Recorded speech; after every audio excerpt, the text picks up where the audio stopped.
नाज़रीन, आज मैं आपके लिए ज़बरदस्त कहानी लेकर हाजिर हुई हूँ। उम्मीद करती हूँ आपको बहुत मज़ा आएगा। मेरा नाम सबा है। मैं लाहौर में रहती हूँ। मेरे माँ बाप का इंतकाल हो चुका था। मेरा एक बड़ा भाई है। मेरा भाई एक सरकारी मुलाजिम है। मैंने बीए किया हुआ था। मेरी चाची और उसका भाई हमारे घर आए हुए थे। चाची का भाई मुझे घूर घूर कर देखता था। चाची का भाई रोज मुझसे मिलने की ख्वाहिश करता था। जब मैं चाची से शिकायत करती तो वो कहती थी कि मुझ पर तुम भरोसा रखो, और फिर मुझे कमरे में भेजकर खुद बाहर पहरा देती थी। एक दिन मैंने चाची को कमरे में भेज दिया। थोड़ी देर बाद जब मैंने छुप कर देखा तो मेरे होश उड़ गए। मैं एक खूबसूरत और जवान लड़की हूँ। मेरी उम्र 17 साल है। हर लड़का मेरे हुस्न का दीवाना था, लेकिन चाची का भाई था, ख़ास तौर पर मेरे पीछे था। वो कुछ दिनों से हमारे घर में रह रहा था। वो नौकरी की तलाश में था, लेकिन मुझसे मिलने के बाद अपनी तलाश भूल गया था। मैं सबके लिए खाना बनाती थी। चाची का भाई तीसरी मंजिल पर रहता था। मेरे भाई ने उसे वहां मुंतकिल किया हुआ था। भाई ने मुझसे कहा, जाओ सबा, अहमद को खाना दे दो, वो भूखा होगा। चाची ने मेरे हाथ में ट्रे देते हुए कहा। मैंने जी चाची कहकर ऊपर जाने का इरादा किया। मैं अहमद के कमरे में जाने से डर रही थी, क्योंकि वो मुझसे तन्हाई में मिलने की ख्वाहिश रख करता था और मैं उसकी ये ख्वाहिश पूरी नहीं कर सकती थी। बहरहाल अपने खौफ पर काबू पाकर मैं कमरे में दाखिल हुई।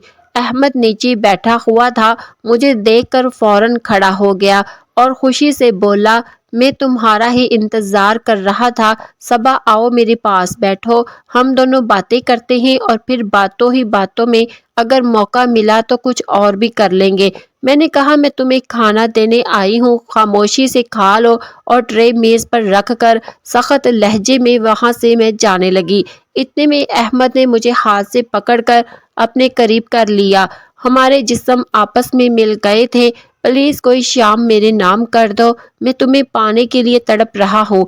मैंने कहा, छोड़ो मुझे अहमद, और बड़ी मुश्किल से खुद को उसकी गिरफ्त से आज़ाद करवाया और भागकर अपने कमरे में चली गई। फिर अहमद के बारे में सोचने लगी। इतने में मेरी चाची मेरे पास आई और बोली, क्या हुआ सबा, तुम क्यों परेशान नजर आ रही हो? तुम तो अहमद को खाना देने गई थी, क्या कुछ हुआ है? मैंने कहा, चाची, आपका भाई खाने की बजाय मुझे अपने साथ कुछ और करने पर मजबूर कर रहा है। जब से आया है वो मुझे इस काम के लिए कह रहा है। आप उसे समझाएं, मैं ये नहीं करना चाहती।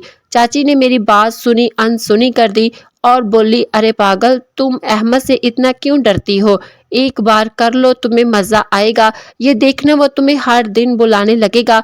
मैंने कहा, लेकिन चाची, अगर किसी ने हमें करते हुए देख लिया या फिर अगर भाई को पता चल गया तो मुझे भाई से डर लगता है। चाची ने कहा, तुम भरोसा रखो, जब तुम मेरी भाई के साथ होगी तो मैं बाहर खड़े होकर पहरा दूंगी। अगर कोई आया तो मैं बता दूंगी। फिर उन्होंने मुझे ज़बरदस्ती अहमद के कमरे में भेजा और ख़ुद बाहर से दरवाज़ा बंद कर दिया। मैं बहुत डर रही थी, क्योंकि ये मेरा पहला तजर्बा था। मुझे नहीं मालूम था कि पहली बार क्या होता है और कैसे होता है।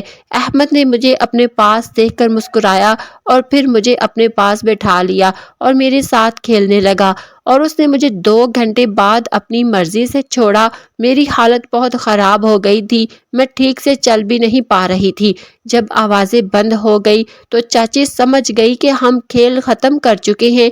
वो दरवाज़ा खोलकर अंदर आई और मुझे पकड़कर मेरे कमरे में ले आई और पूछने लगी, मज़ा आया? मैंने कहा, चाची, आपके भाई ने मेरे साथ ये सब अच्छा नहीं किया। अब मैं दोबारा आपके भाई के साथ ये खेल नहीं खेलूंगी।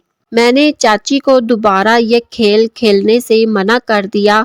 मुझे बताओ, क्या तुम्हें मज़ा आया या नहीं? चाची ने सवाल किया। मैंने सच बताते हुए कहा, हाँ, मुझे मज़ा तो आया था। तो फिर मसला क्या है? जब मज़ा आया तो हर दिन खेलो और लुत्फ़ उठाओ। कल फिर तैयार रहना, चाची ने कहा और वहाँ से चली गई। मैं सोचने लगी कि चाची ऐसा क्यों कर रही है? वो खुद क्यों मुझे अपने भाई के हाथों इस्तेमाल करवा रही है? मैं दिल में पछता रही थी कि चाची की बात मानकर میں نے اچھا نہیں کیا، میں تھک گئی تھی اس لیے سو گئی۔ جب پانی پینے اٹھی تو دیکھا کہ احمد نے موبائل پر ویڈیو بھیجی تھی۔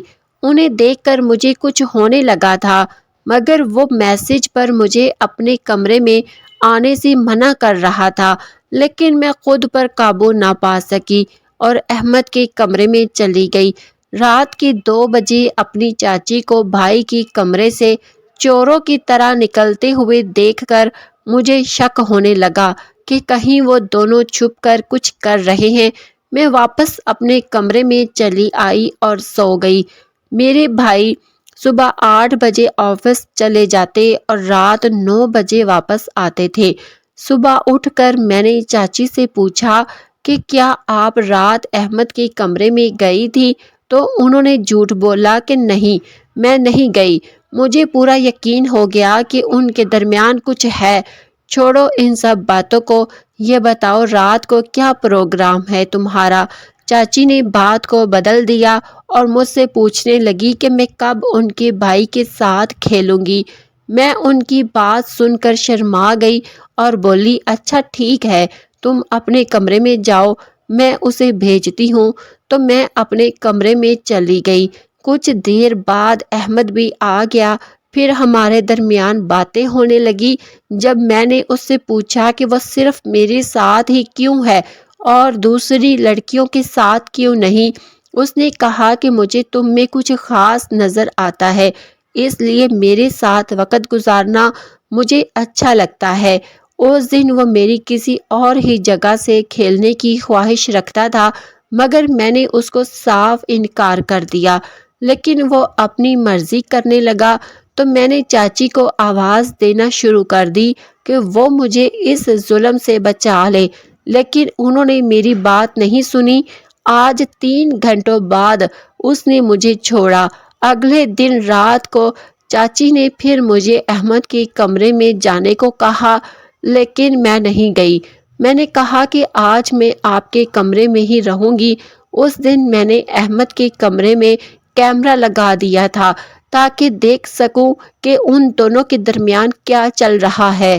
جب میں نے ان کے درمیان ہونے والی گفتگو کو سنا تو میرے پیروں سے زمین نکل گئی، کیونکہ چاچی اپنے بھائی سے کہہ رہی تھی کہ جتنا چاہے صبا کے ساتھ وقت گزارے، لیکن خیال رکھنا اس کے بھائی کو یہ بات معلوم نہ ہو، ورنہ ہم دونوں کی خیر نہیں ہوگی، اور صبا کو استعمال کرنے کے بعد اسے اپنے راستے سے ہٹا دینا تاکہ کبھی بھی اس بات کا کسی کو پتہ نہ لگ سکے۔